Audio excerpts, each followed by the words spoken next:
अस्सलाम वालेकुम नाज़रीन, मैं हूं नाज़िया चौधरी और आप देख रहे हैं CNN पाक न्यूज़। नाज़रीन, आज हम बात करेंगे रावी। रावी के बारे में। रावी जिसके किनारे लाहौर शहर को बसाया गया। नाज़रीन, आज वो दम तोड़ रहा है।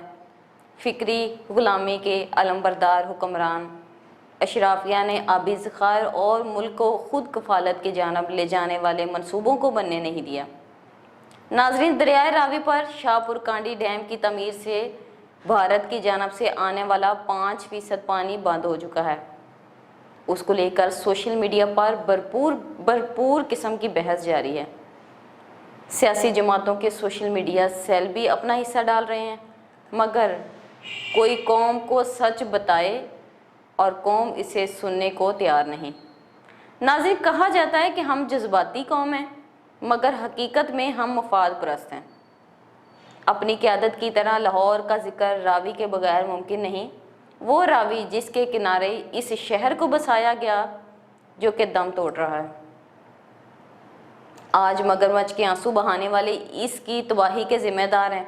भारत में रावी ज़िंदा है, हमने इसे मार दिया और आखिरकार इसे प्लाटों में तकसीम करके बेचने के दर पे हैं। ये हमारी इज्तिमाई फ़िक्र है। जब हम इस मुल्क की बुनियाद ही मुफाद परस्तों ने टेढ़ी कर दी तो बबूल पर आम कैसे लगें। नाज़रीन, इस वीडियो के ज़रिए हम आपको रावी की कहानी सुनाने की कोशिश कर रहे हैं। पाकिस्तान और भारत के दरमियान तकसीम की 1 साल बाद ही पानी पर तनाज़ा शुरू हो गया, जब कश्मीर पर कब्ज़े के लिए हमला किया गया। तो जवाब में भारत ने दरियाओं का पानी रोक दिया, जिसके कहत की सूरत हाल पैदा होने लगी।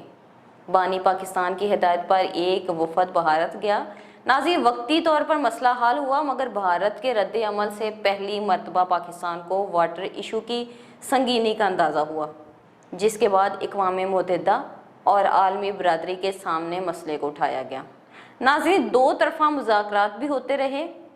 1960 में जाकर वर्ल्ड बैंक के सालसी में दोनों मुल्कों ने के दरमियान पानी के मामले पर बाकायदा मुज़ाकरात का आगाज़ हुआ और यूँ सिंध-तास मुआहदा तय पाया।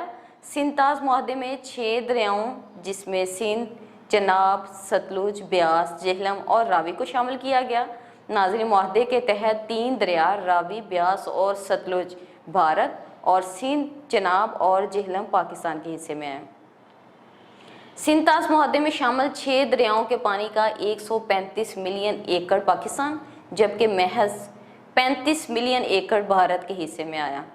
नाज़रीन, भारत रावी में 5% इजाफी पानी भी देता रहा, जो 2 मिलियन एकड़ फिट बनता है, जबकि सैलाब की सूरत में ये कई गुना ज़्यादा होता जाता है। नाज़रीन, 2006 में ओडी हमलों के बाद भारत ने अपनी वाटर पॉलिसी को रिव्यू करना शुरू किया और 2019 में पुलवामा हमलों के बाद वज़ीर आज़म नरेंद्र मोदी का बयान सामने आया कि खून और पानी साथ साथ नहीं बह सकते। डके छुपे अल्फाज में ये भारत की नई वाटर पॉलिसी का ऐलान था। नाज़रीन, 1995 में भारत वज़ीर आज़म नरसिम्हा राव ने पठानकोट में दरिया रावी पर शाहपुर कांडी डैम की बुनियाद रखी। ताहम जम्मू और पंजाब की हुकूमतों के दरमियान इख्तलाफात की वजह से 3300 करोड़ रुपए का ये मनसूबा अल्तवा का शिकार हो गया।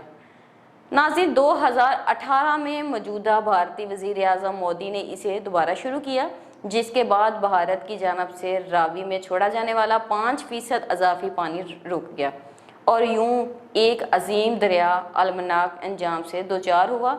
लेकिन इस कहानी का बड़ा विलन पाकिस्तान खुद है। गंगा जमुना की तरह हिंदू धर्म में रावी का शुमार भी मुकद्दस दरियाओं में रहा। हिंदू की मुकद्दस किताब वेदा में बहुत सारे मकामात पर शनि और एरावती के नाम से रावी का जिक्र मिलता है। ऋग्वेद में 10 देवताओं की जंग में भी रावी का जिक्र मिलता है। देवताओं के दरमियान ये जंग ऐसी दरिया के किनारे लड़ी गई। हिमालय की बुलंदियों से फूटने वाला ये अजीम दरिया हिमाचल प्रदेश और जम्मू कश्मीर से होता हुआ लाहौर आता है और फिर कमालिया चीचावतनी से होता हुआ कोट इस्लाम के करीब जाकर सतलुज से जा मिलता है। नाज़रीन, चंद दहाइयों के बाद शायद रावी की कहानी सुनाने वाला भी कोई ना हो। रावी का बड़ा विलन पाकिस्तान कैसे? आइए इस पे बात करते हैं। ناظرین، برطانیہ کی یونیورسٹی آف یارک نے 2022 میں ایک رپورٹ شائع کی جس میں دنیا بھر کے دریاؤں کا ڈیٹا کا جائزہ لے کر راوی کو دنیا کا سب سے آلودہ دریا قرار دیا گیا ہے۔ WWF کے مطابق 2700 فیکٹریاں اپنا انڈسٹریل فضلہ راوی میں ڈال رہی ہیں ناظرین، جس میں سب سے بڑی مقدار کیمیکل اور فارماسیوٹیکل انڈسٹری کے فضلے کی ہے۔ ناظرین، لاہور کے بڑے ہسپتال کا میڈیکل ویسٹ راوی میں پھینکا جا رہا اور یہ سلسلہ کئی دہائیوں سے جاری رہا۔ ہماری حکومتوں نے motorways, Orange Line, metro bus service جیسے عظیم الشان منصوبے بنائے ہیں، مگر کوئی ایک حکومت بھی راوی کو صاف نہ کر سکی۔ راوی کیمیکل اور فارماسیوٹیکل انڈسٹری کے فضلے ہسپتالوں کے میڈیکل ویسٹ کی سلو پوائزنگ سے دم توڑتا رہا، مگر ہمارے نیروچین کے بانسری بجاتے رہے۔ راوی کے بیلے مٹ گئے۔ لاہور کے مسیحاؤں نے آخری نشانی نیشنل پارک کو جس کے ذریعے ظالمانہ طریقے سے ختم کیا۔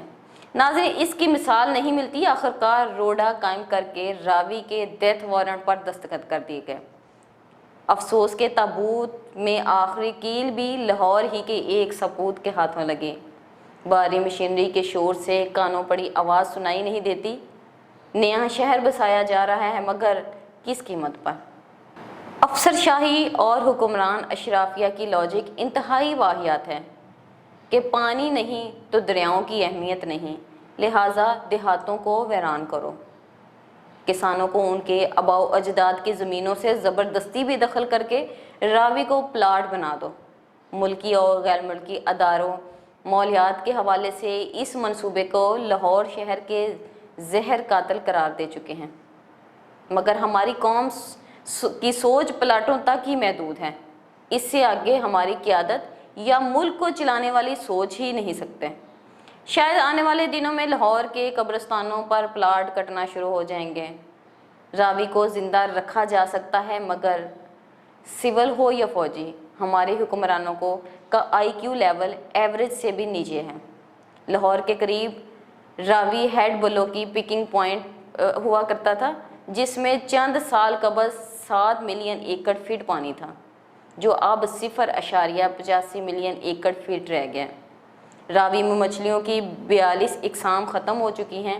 کیمیکل اور فارماسیوٹیکل انڈسٹری کے فضلے سے ہسپتالوں کے میڈیکل ویسٹ ملے پانی میں مچھلیاں کیسے زندہ رہتی؟ ناظرین، کیا ہماری افسر شاہی اور کوڑ مغز حکمرانوں کو اتنا بھی علم نہیں کہ ریویو بیڈ کی گیلی زمین سیلاب کے پانی کو جذب کرنے کی صلاحیت رکھتی ہے؟ یعنی کہ کسی وجہ سے بھارت اضافی پانی راوی میں ڈالتا ہے تو سیلاب سے بچاؤ کے لیے ہمارے پاس کیا بندوبست ہے؟ دوسرا، کالونیل سوچ کی حامل حکمران اشرافیہ اور افسر شاہی کی وجہ سے پاکستان ہر سال 29 ارب ڈالر مالیت کا پانی سمندر میں ڈالتا ہے۔ دنیا میں بارش کا پانی محفوظ کرنے کے لیے ذخائر بنائے جاتے ہیں۔ ہمارے ہاں سالانہ 145 ملین ایکڑ فٹ پانی بارشوں سے حاصل ہوتا ہے، مگر ہم اس کا صرف 10% یعنی 14 ملین ایکڑ ہی استعمال کر پاتے ہیں۔ اسی طرح ہم عام استعمال میں 30 ملین ایکڑ فٹ پانی ضائع کرتے ہیں۔ اس سارے اعداد و شمار کو جمع کر کے اندازہ لگائیں کہ کس بے دردی سے ہم پانی کو ضائع کر رہے ہیں۔ جتنا پیسہ روڈا کو دیا جا رہا ہے، اس کے نصف سے بھی آبی ذخائر اور نہروں کے ذریعے راوی کو دوبارہ زندہ کیا جا سکتا ہے۔ مگر قیام پاکستان سے لے کر آج تک ہم پر مسلط فکری غلامی کے علمدار حکمران اشرافیہ نے آبی ذخائر یا ملک کو خود کفالت کی جانب لے جانے والے منصوبوں کو بننے نہیں دیا۔ صوبوں کے درمیان ایسے منصوبوں پر اختلافات ہوں یا غداری کے سرٹیفکیٹ، ان کے پیچھے فکری غلامی کی سوچ ہی کار فرما نظر آتی ہے۔ ناظرین، اس المناک داستان کے لیے دفتر درکار ہیں۔ کس طرح لاہور کے استعمال شدہ پانی سے راوی کو بچایا جا سکتا ہے؟ بارشوں کے پانی کے ذخائر سے ہم کتنے فوائد حاصل کر سکتے ہیں؟ یہ کہانی پھر صحیح ایک وارننگ کا ذکر جو کئی معتبر اداروں نے دی کہ لاہور سمیت پاکستان کے بڑے حصوں کو اتنا خطرہ ایٹمی جنگ سے نہیں جتنا ماحولیاتی آلودگی سے ہے۔ ناظرین، آپ لوگوں کا اس بارے میں کیا خیال ہے؟ اپنی رائے کا اظہار ضرور کیجیے گا، اور مزید اپڈیٹس کے لیے دیکھتے رہیے CNN پاک نیوز۔